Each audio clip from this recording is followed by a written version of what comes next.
This podcast is sponsored by nobody.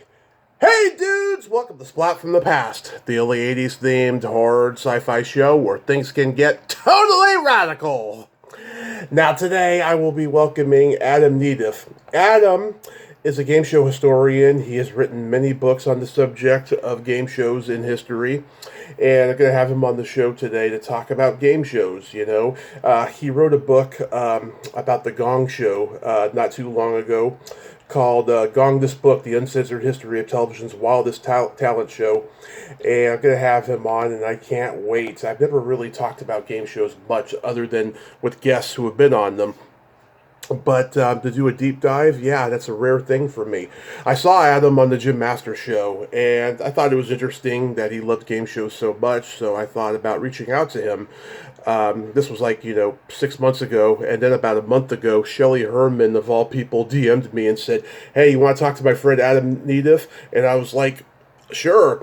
Once my schedule clears, I can get him, So here we are, Shelley Herman in her most infinite wisdom. Thank you so much, darling. I love you. Also, rest in peace, M. Emmett Walsh, one of the great character actors from my childhood.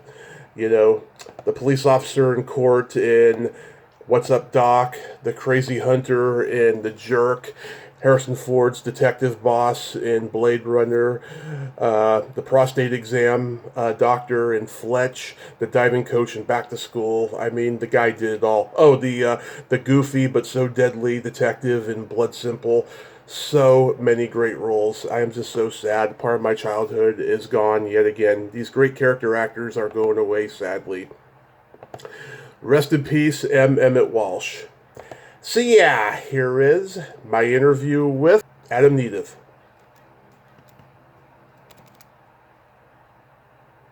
Hey Adam, welcome to the show. How are you today? I'm doing great. I'm looking forward to this. Yes, this is such a great honor. Thank you so much for taking the time today.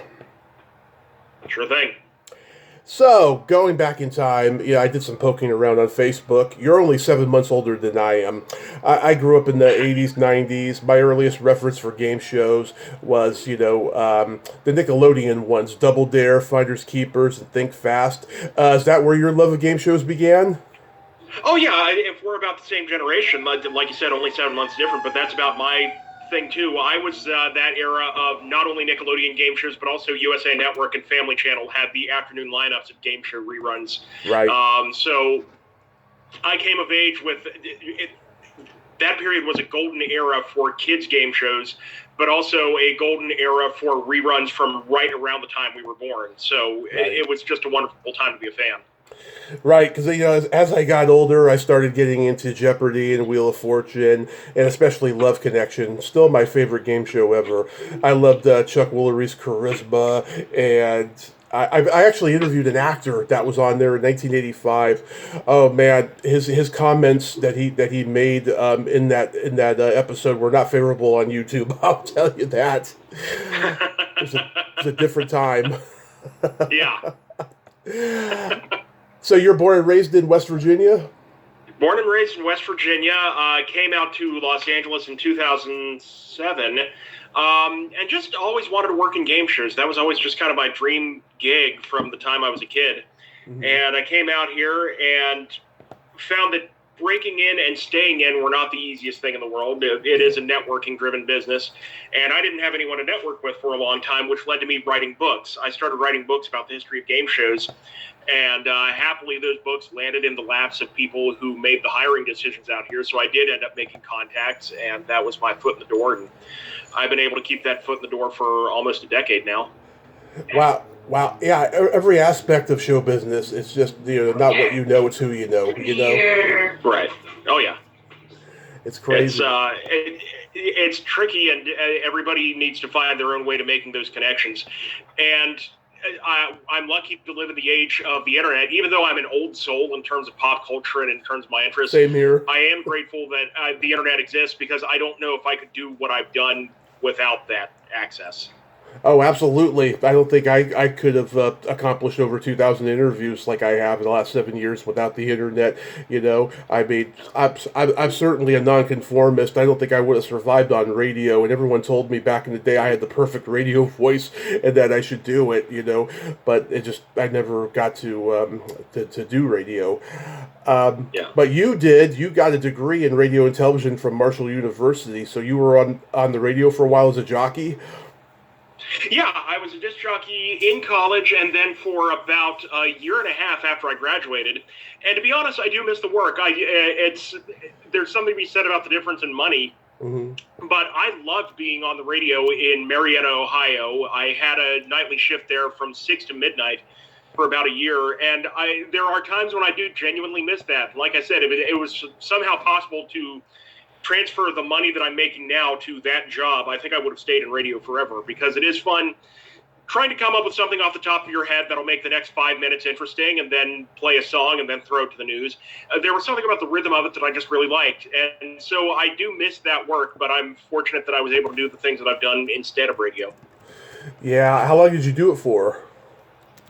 About a total of a year and a half, and wrapped up at the end of June 2007, and then the next week packed up the car and the moving van and came out here. Wow.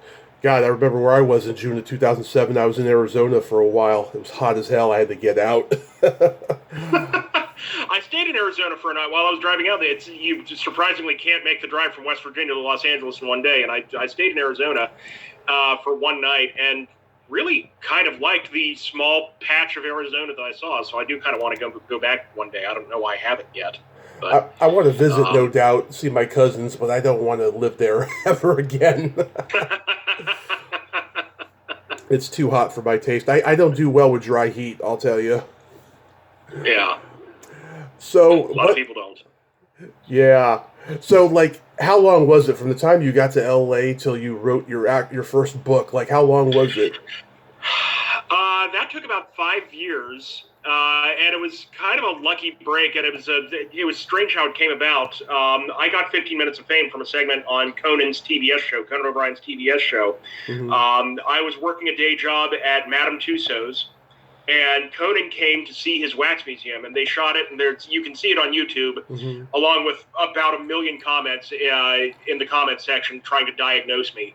But mm-hmm. I was Conan's escort for this tour through Madame Tussauds Hollywood, mm-hmm. and there was a chunk of this that didn't air, and it was Conan asking me about my interest in game shows, mm-hmm. and I said something out loud that was true, but it made all the difference in the world that I actually said this out loud with a camera and a TV star next to me. I said, I'd like to write a book about the history of game shows someday, and that was true. I had it in my head that I was going to do that, but I thought to myself, okay, I just said this out loud. There's now evidence that I've said that because there's a camera running. I have to do this because the term that I've always used is I'd like to write a book someday is the mating call of the guy who doesn't know what to do with his life. So I just kind of had this resolve that, okay, I'm actually going to do this now that I've said it and now that I've been on television. I'm going to write this book. And so I did, and one book turned into 4 books, turned into 5 books, and here we are today, and my 11th book just came out back in December. And I've made those contacts in the TV business, which was the entire reason I wrote the books. It was a way to break in, like I said. It was a way to get my name out there. So that mission was accomplished, but the demand for the books continued, so I just kept writing and researching and coming up with more books.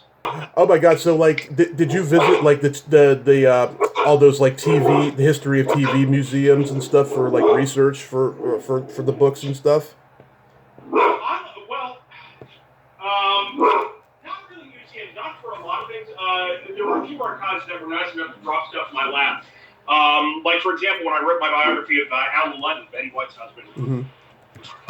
When he passed away, Betty White gave all of his personal papers, pretty much everything he owned, to a library in Mineral Point, Wisconsin, which was Alan's hometown. Yeah. And a librarian there was nice enough for a fee, and a very reasonable fee, to just Xerox everything that they had there and mail it out to me. Nice. So I was very grateful for that.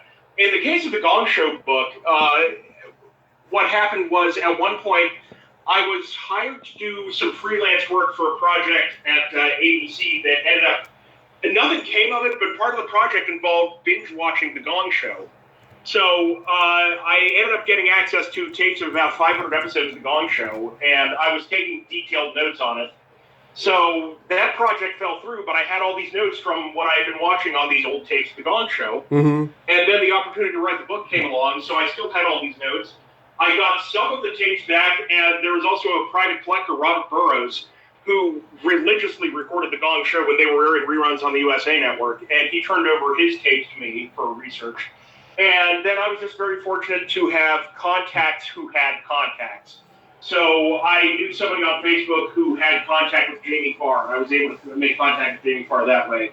One of my former bosses knew Joanne Worley, who was another judge on the Gong Show. Oh, yeah. So I was able to get in touch with Joanne Worley.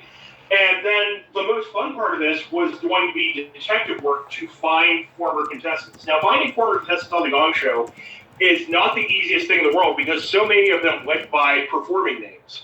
Yeah. And without access to their real names, they're pretty much impossible to find. But I was able to track down a slew of ex-contestants, many of whom were eager to talk. And I say many because what's funny is I will say there was one ex-contestant on the Gong Show that I won't identify by name, but who responded with an email basically saying, do not put me in your book. The fact that I was a contestant on the Gong Show is a well-guarded secret, and I don't want my coworkers to find out. Of course. So, yeah, there's those people. Yeah. Yeah. So, yeah.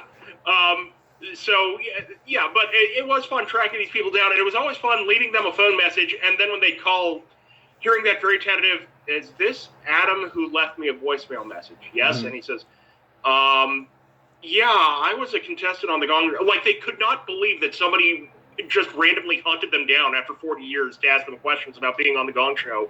So you'd hear this very nervous tone in their voice, and finally, like, I would just start engaging them and relaxing them, and they'd come around and realize, oh, this guy's serious. This guy likes the show. And so I had these great conversations with people who were contestants on the show.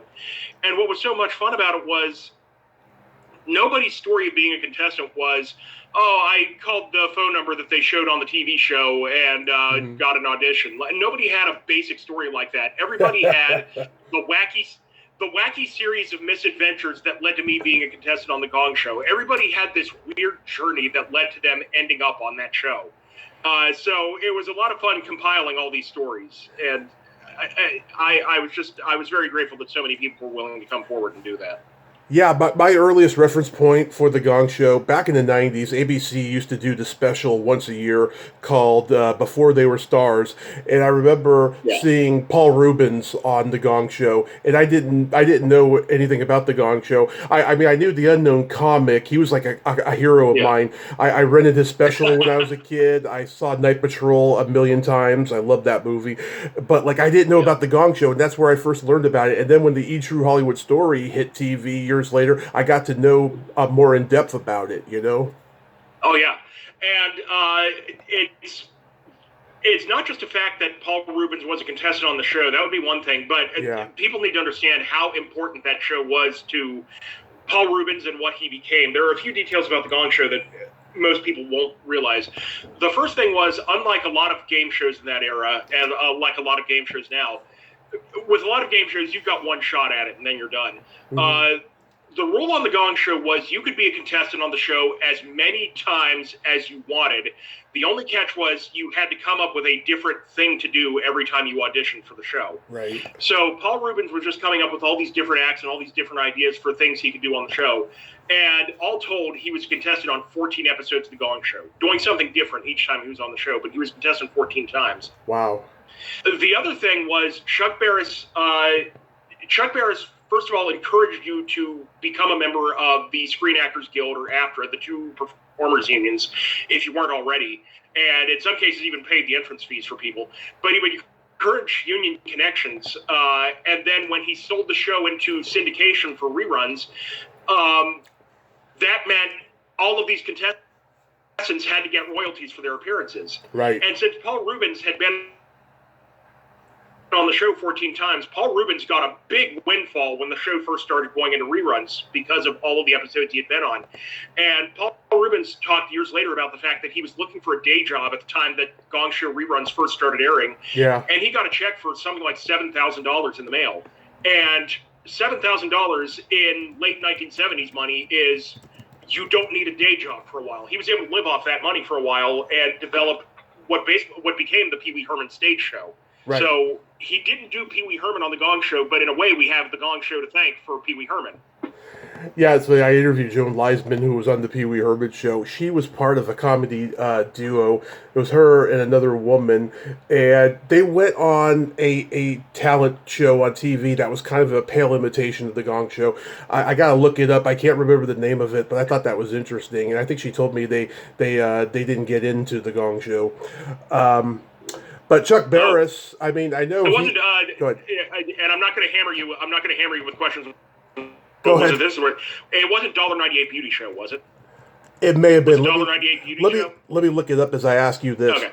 So Chuck Barris, I mean, I know that he was a page at NBC. He was allegedly in the CIA. Like, what did you find out about him that most people would be surprised about?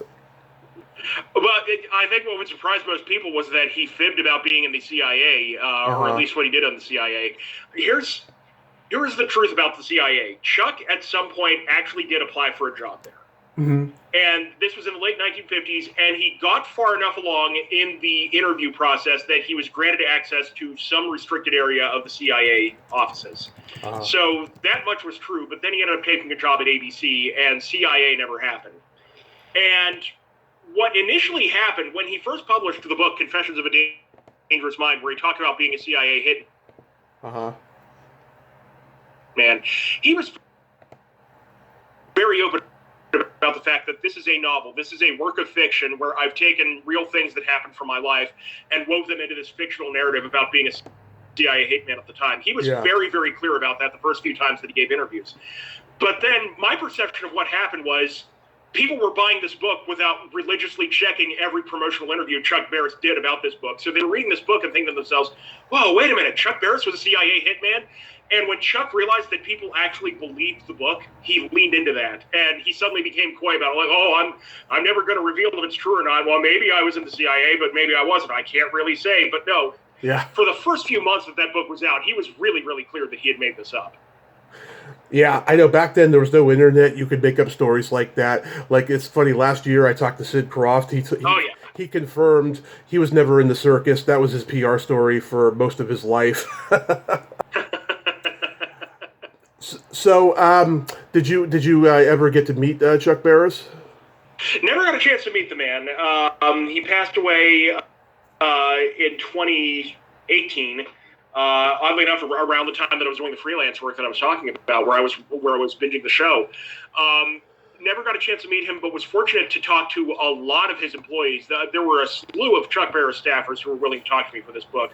And the thing that stuck out to me was how protective they were of him. It's not enough to say that, they revered him, they respected him, and it wasn't a matter of they were intimidated by this big boss who ran their lives while they were making this TV show for him. Mm-hmm. It really was, they cared about him, they worried about him, and they saw a side of him that the general public didn't see, and because of that, they were really, really, I think, worried about how he would come off in the book, and so I really had to reassure some of these people in the early going about the angle that I was taking with it. And you could tell it meant something to them that I was writing a positive depiction of Chuck. Because they remembered Chuck as just this very generous, very sensitive, very sweet person who happened to make really controversial, outrageous shows. The person he was didn't really jibe with the kinds of TV shows he made. And so because of that, like I said, his employees were really protective of him. And they really cared about making sure that this book did him justice the way that they remembered him. Oh, that's great. Did you talk to Murray Langston or J.P. Morgan?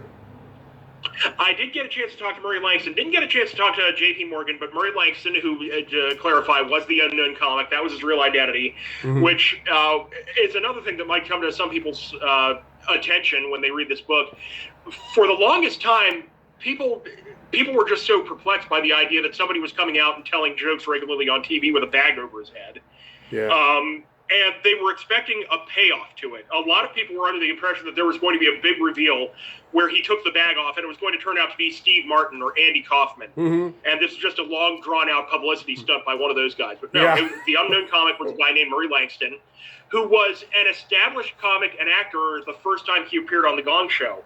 And the whole reason for the wearing a bag over his head was The Gong Show did not have the greatest reputation in the world, but it came with a guaranteed paycheck if you were a member of SAG or AFTRA. Yeah. So Murray was going to go on the show because whether he won or lost, he was guaranteed $250 for being on the show.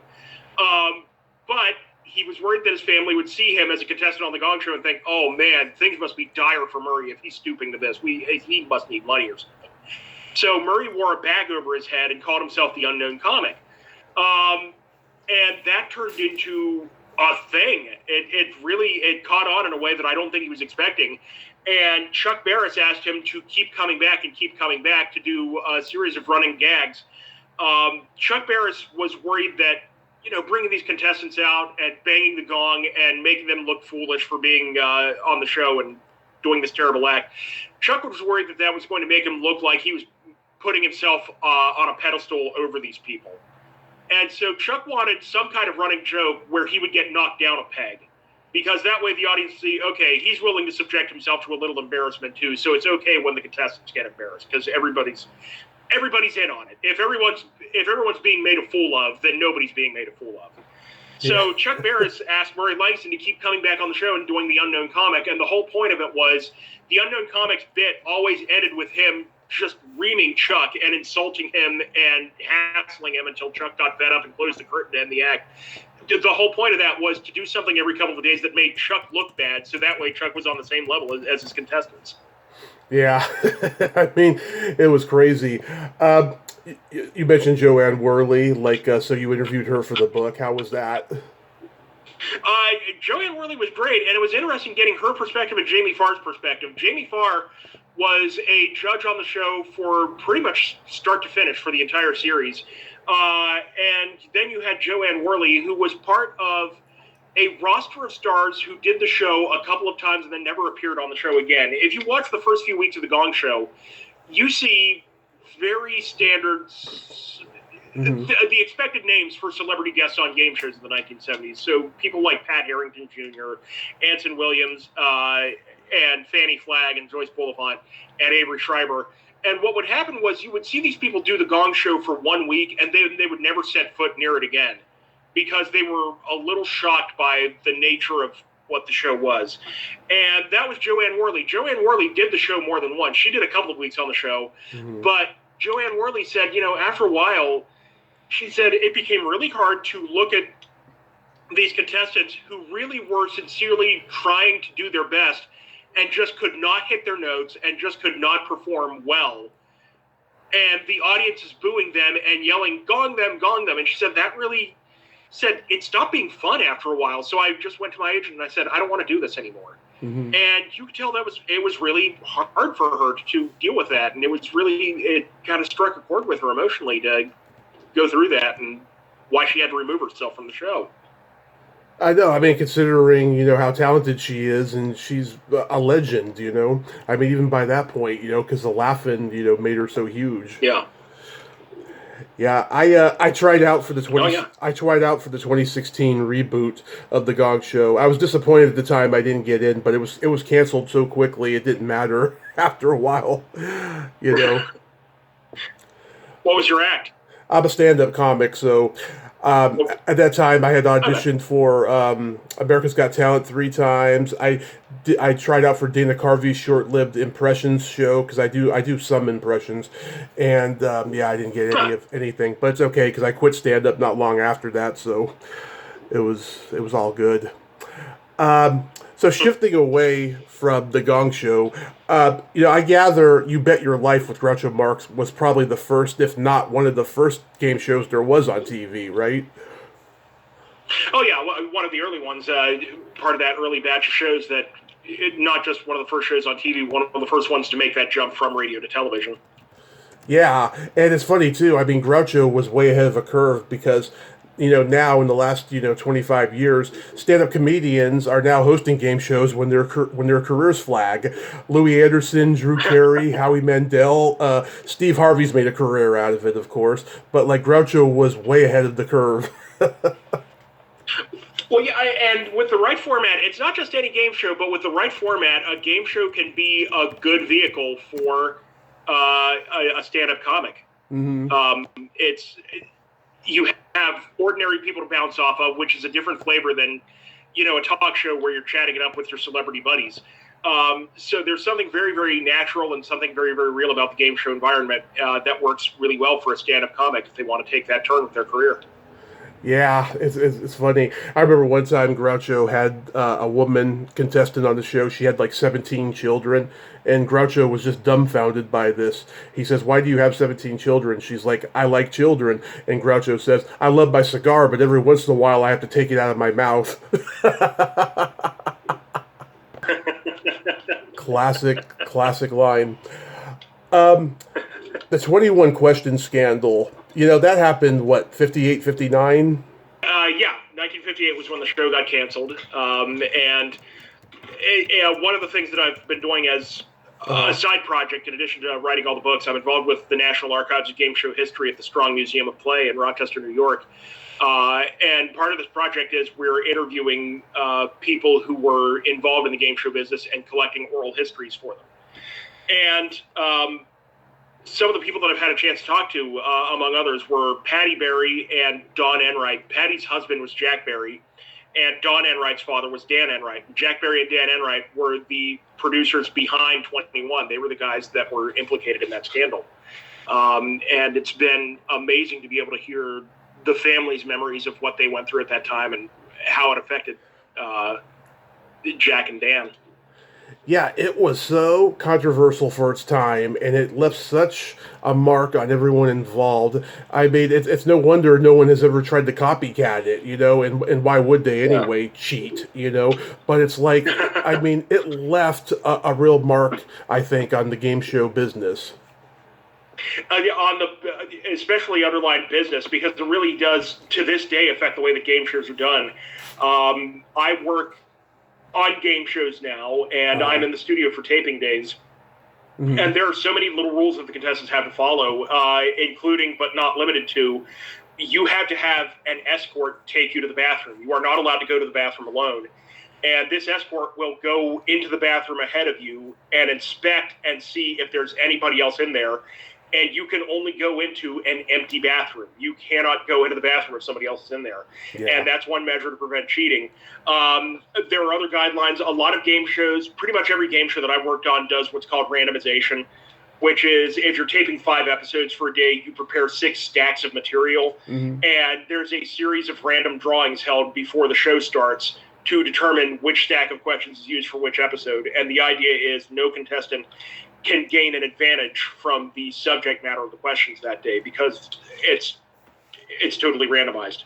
That is interesting. Yeah, I mean, I can imagine. Yeah, 2 people being in the bathroom at the same time, and there's cheating going on. Wow. Yeah, I know. I was a bar trivia champion for years, and only once or twice, me and my partner had to use Shazam on the phone to get some stuff right. Only twice, but other than that, I always won the pop culture rounds. Everyone hated me. It was fantastic. And listen, my bar trivia team has called people out for having their phones out. Like there was a team that got mad at us one week and got up and left early because we kept pointing out, "Hey, don't have your phones out." And we kept calling them out on it, and they got so annoyed that they left. But you know what? Damn it, a $50 gift card at stake. If we're going to play it honest, you have to play it honest. Yeah. What's My Line? My earliest reference for that game show was when SCTV did the parody What's My Shoe Size? And since YouTube has come, I've seen many clips and episodes on YouTube and stuff. And I've even had a couple contestants on here that were in show business, Barry Chase and somebody else I can't even think of offhand. But do you know much about that show?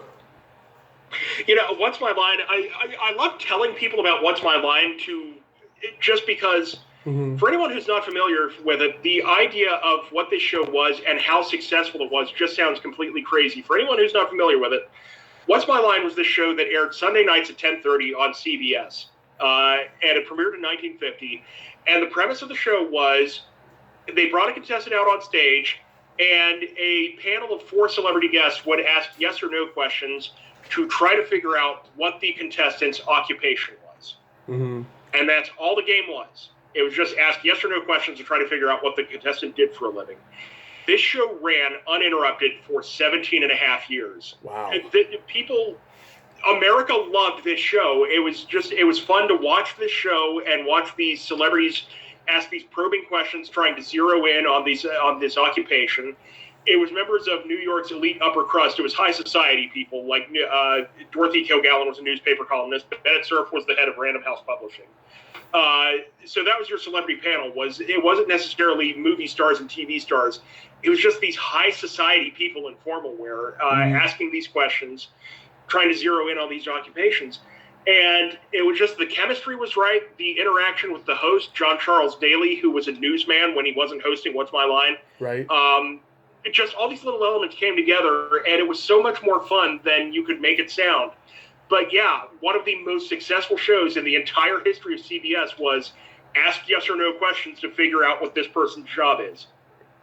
Yeah, it was a real interesting premise for a game show, I have to say. It certainly hasn't been rebooted, at least not that I'm aware of.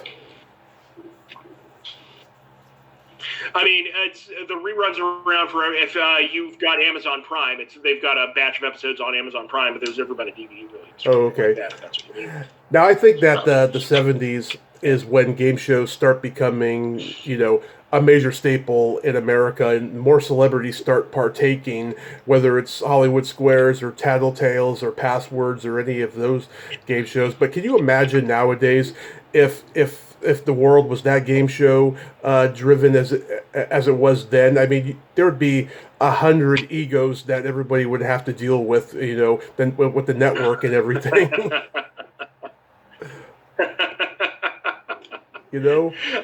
I mean, we're seeing it pivot back that way anyway, with the number of game shows that are on the air in prime time, and with the number of game shows, now they're starting to find their way to streaming services, not just the reruns, but game shows are starting to become programming of choice for streaming services. There are 2 things that have always been true about game shows. Number 1, they are inexpensive, right. And number 2, they attract good audiences.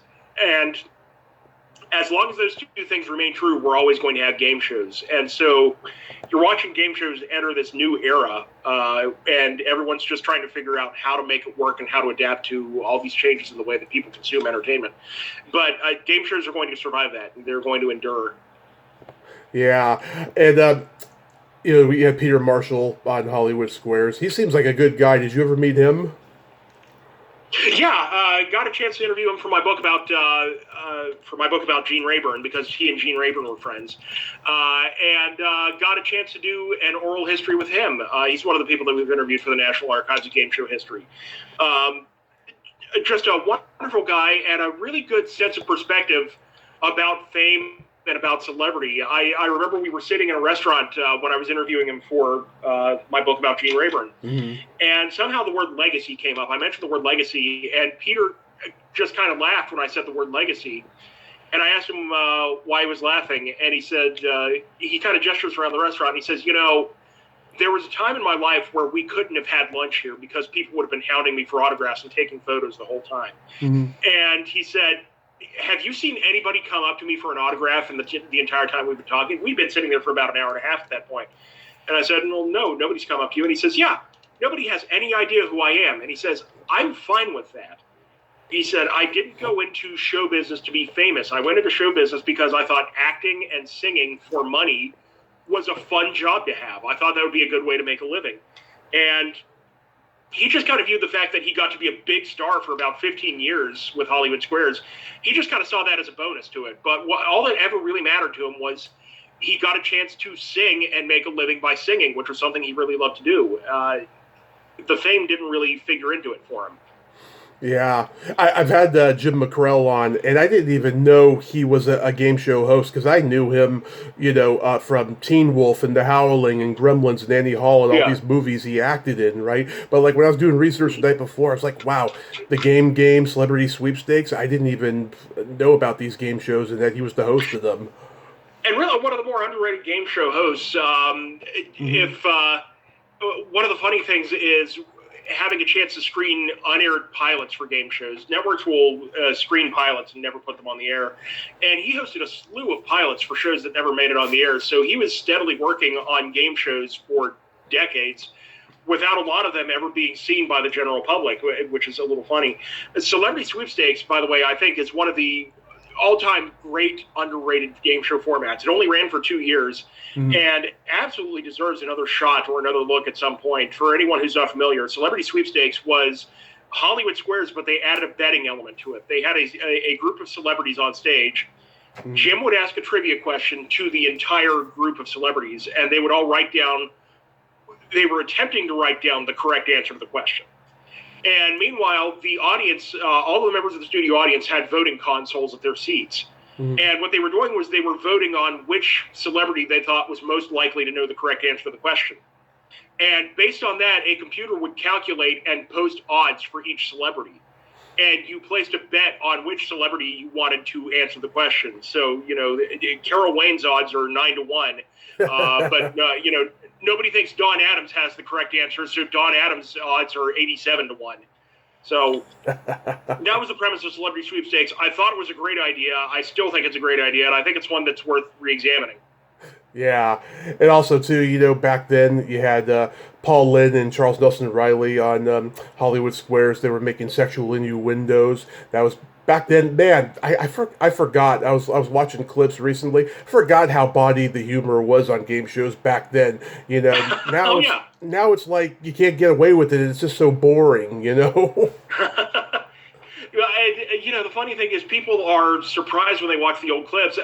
People are under the impression that it's nighttime television is racier than daytime television, Yeah. and especially in the 1970s, that was 180 degrees the opposite.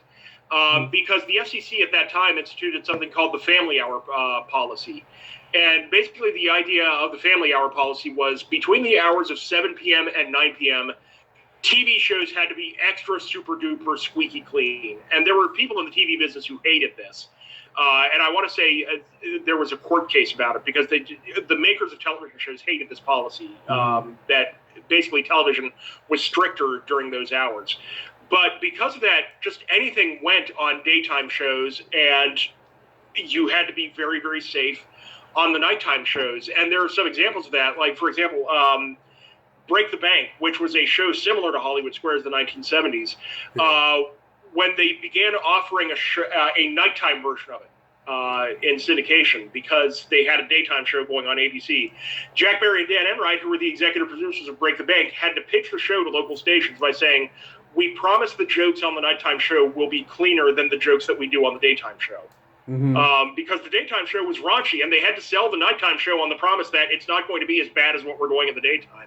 And in the case of the Gong Show, I can tell you from having screened a lot of episodes of this show, when the Gong Show had concurrent daytime and nighttime episodes, the nighttime show was always acts that had already been on the daytime show.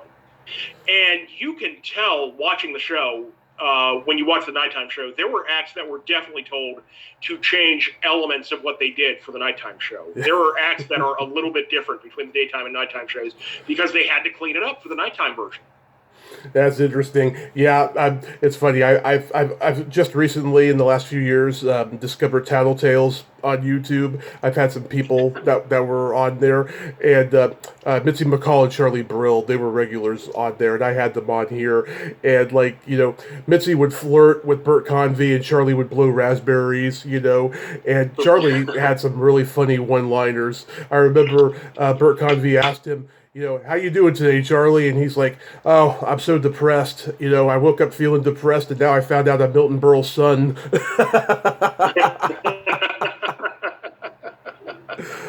Yeah. Now, when I got a chance to interview Dick Gaudier. Dick Yeah. Gaudier and his wife were on the show quite often. Yeah. And Dick Gaudier said, the one time I ever said something that had to be censored, it was on Tattletales. They had to remove something I said from Tattletales. Yeah. And I said, what was that? And he said the question was, gentlemen, which TV wife does your wife more closely resemble in personality?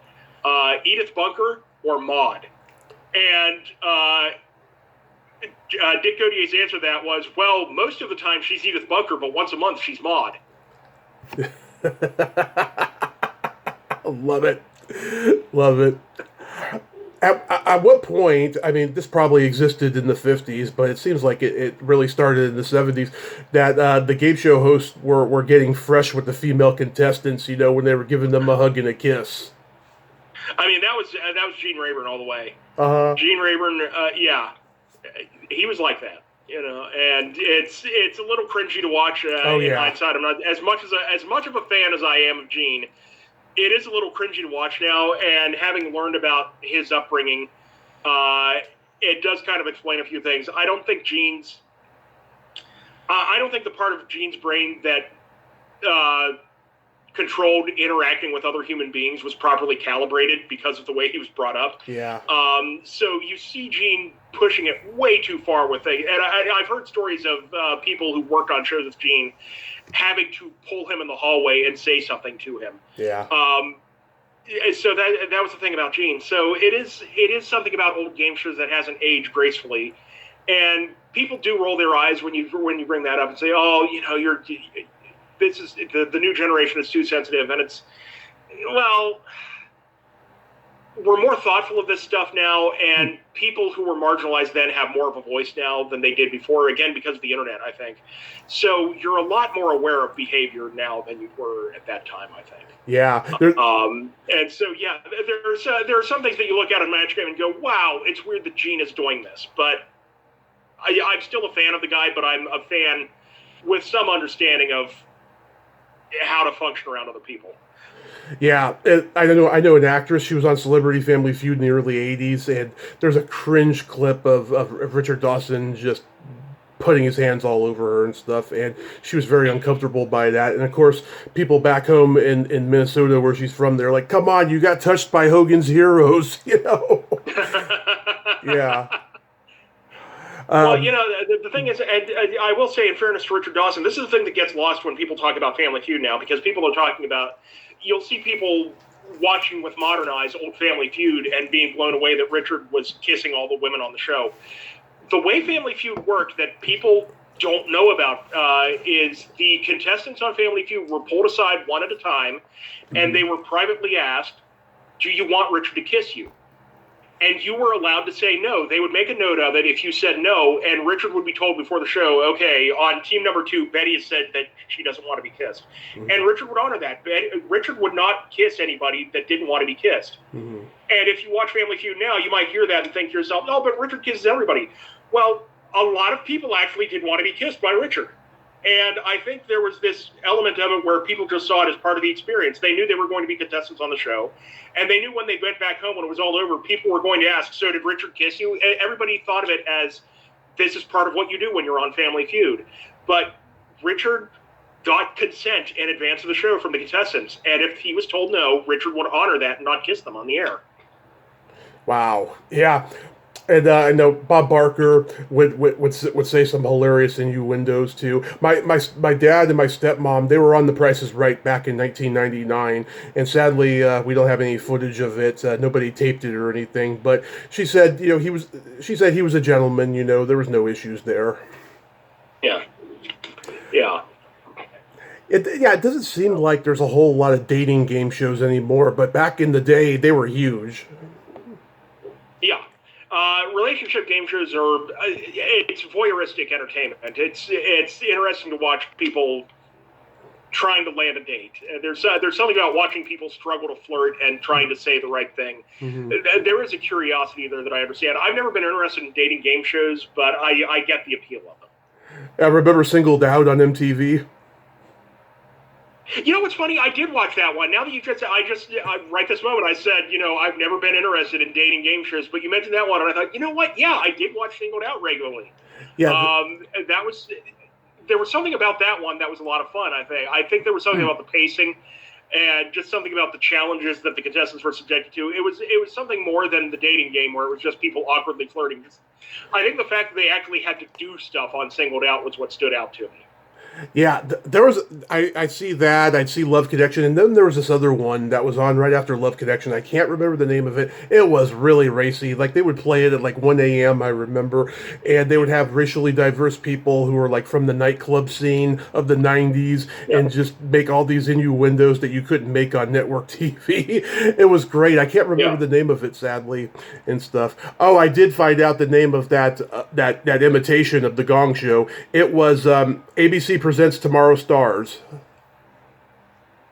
Is that, not familiar with that one. Yeah, it was.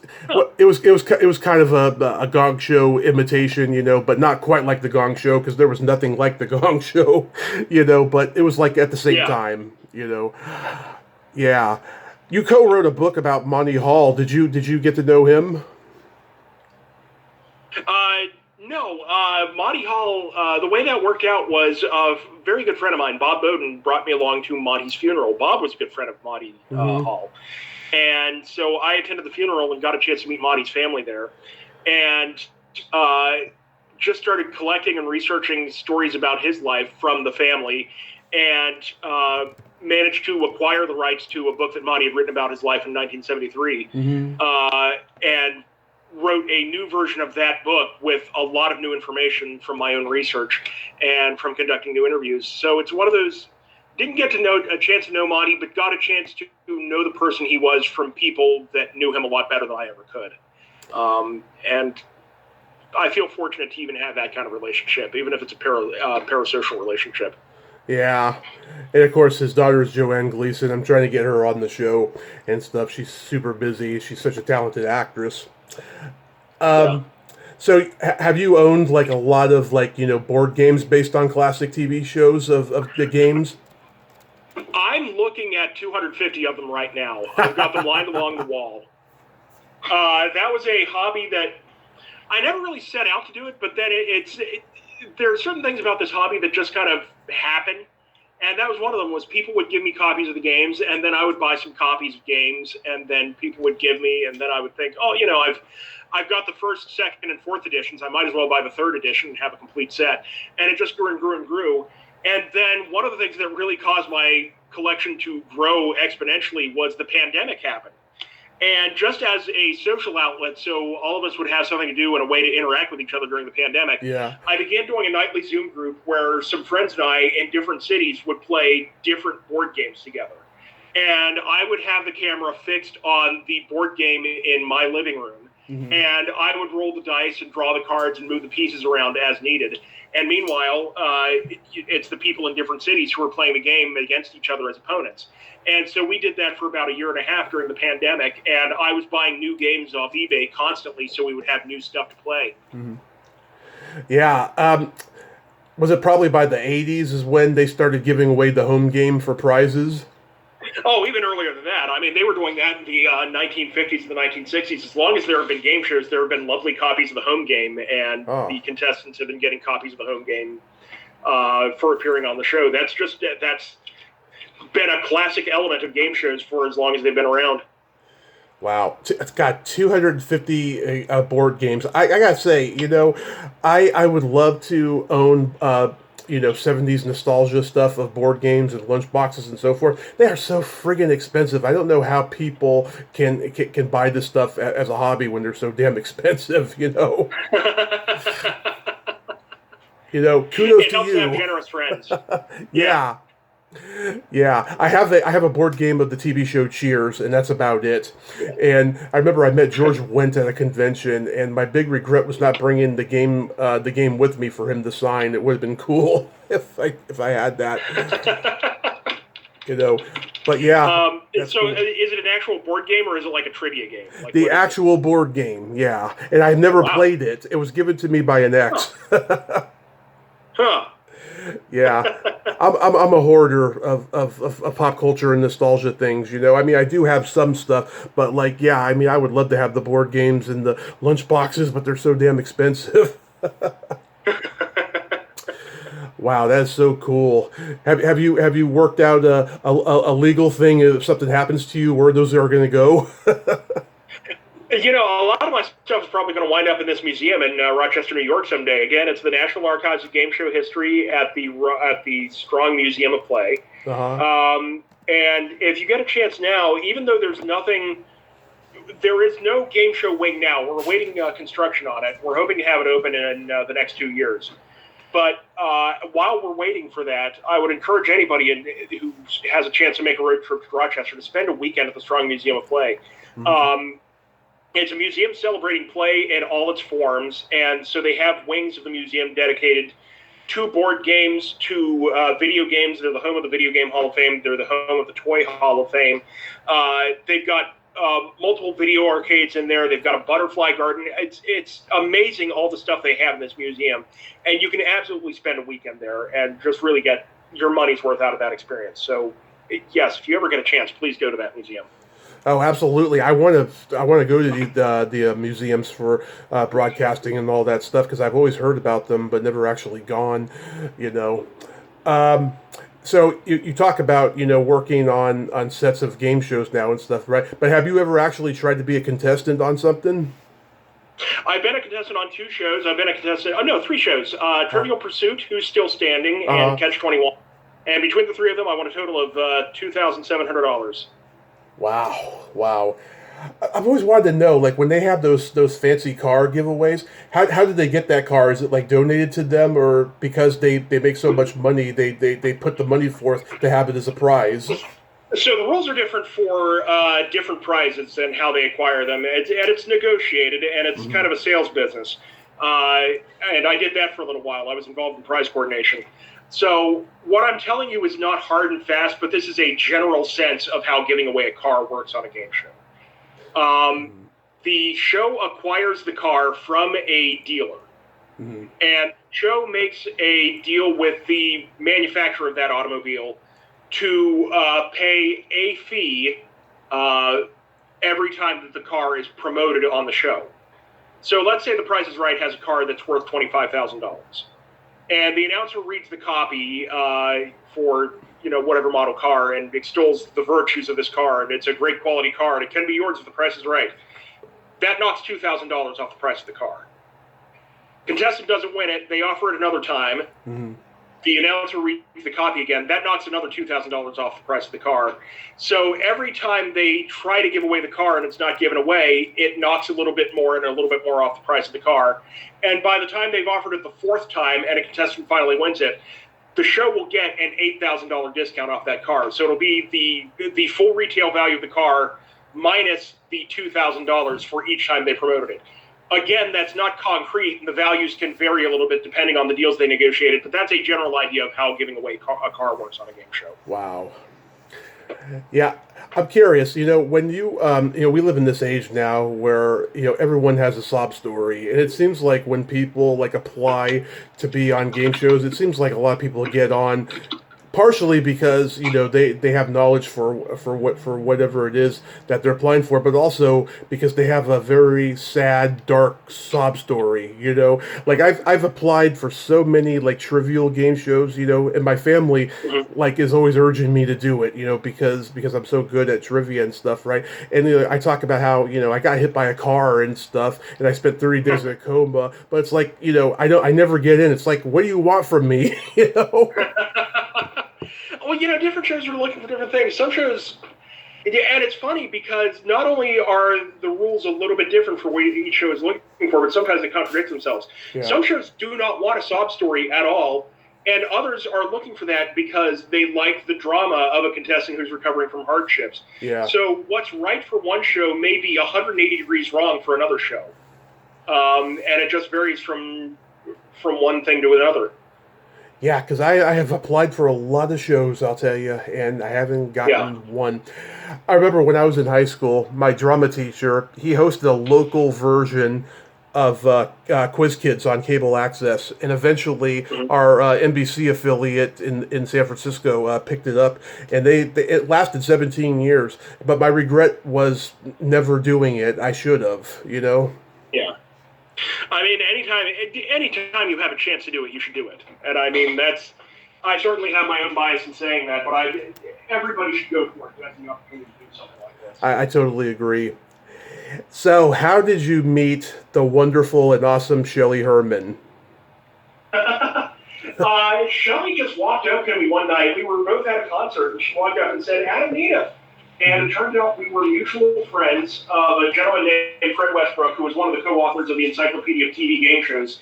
And Shelley and I Shelley has been a rock for me. She has been just a wonderful supporter and has always just looked out for me and given me opportunities to promote the work that I do on stuff like what we're doing right now. She has always looked out for that.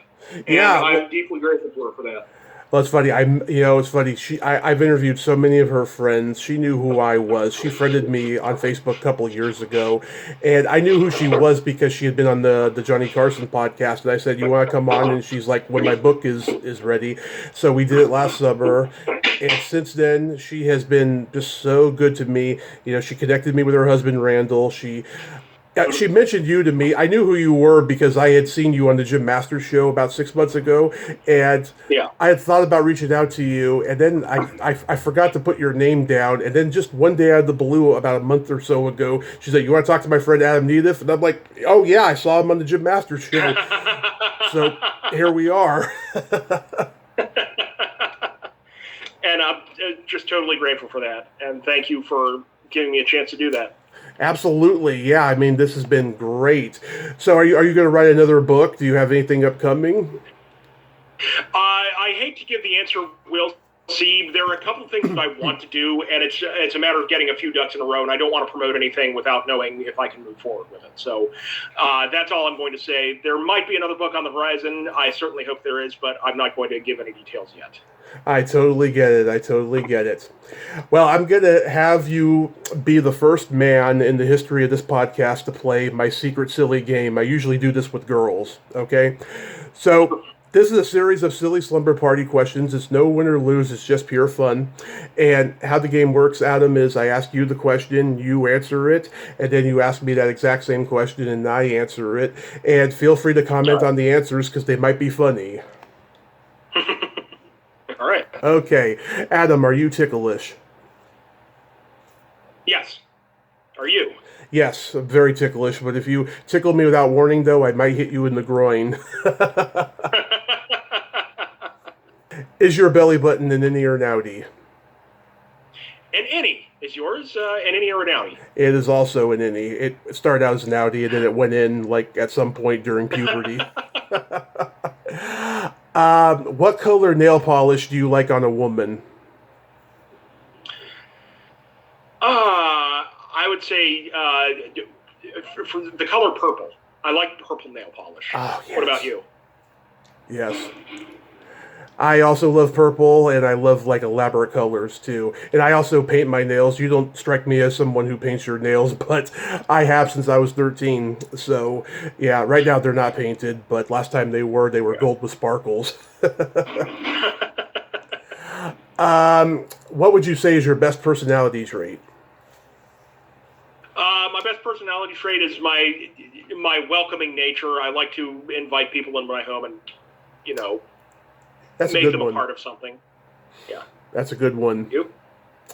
And for me, it's okay. People forget to ask afterwards. It's okay.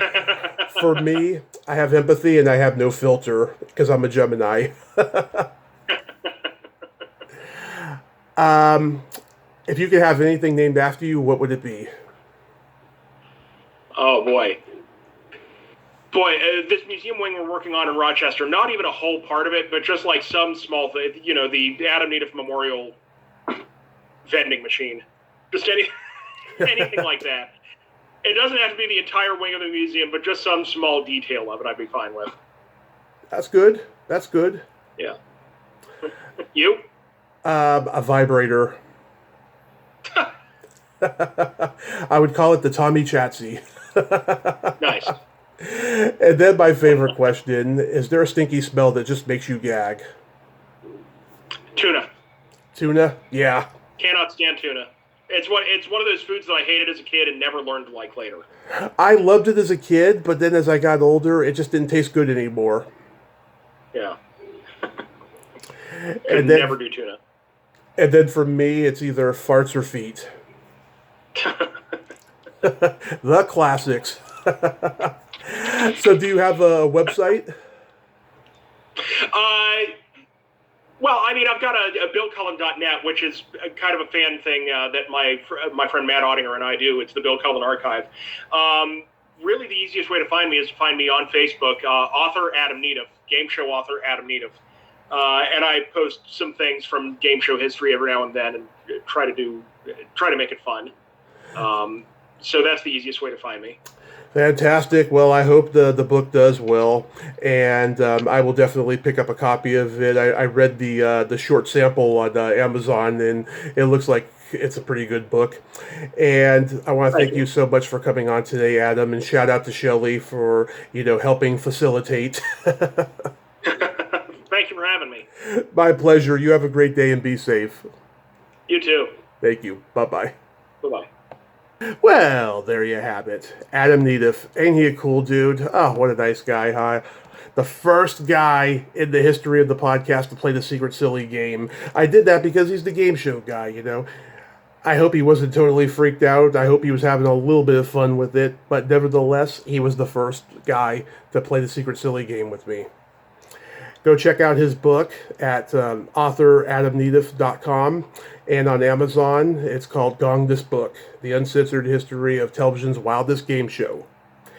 Well, until next time, this is Tommy Throwback Kovac saying, there's no shame in living in the past, because the present sucks. Later, dudes!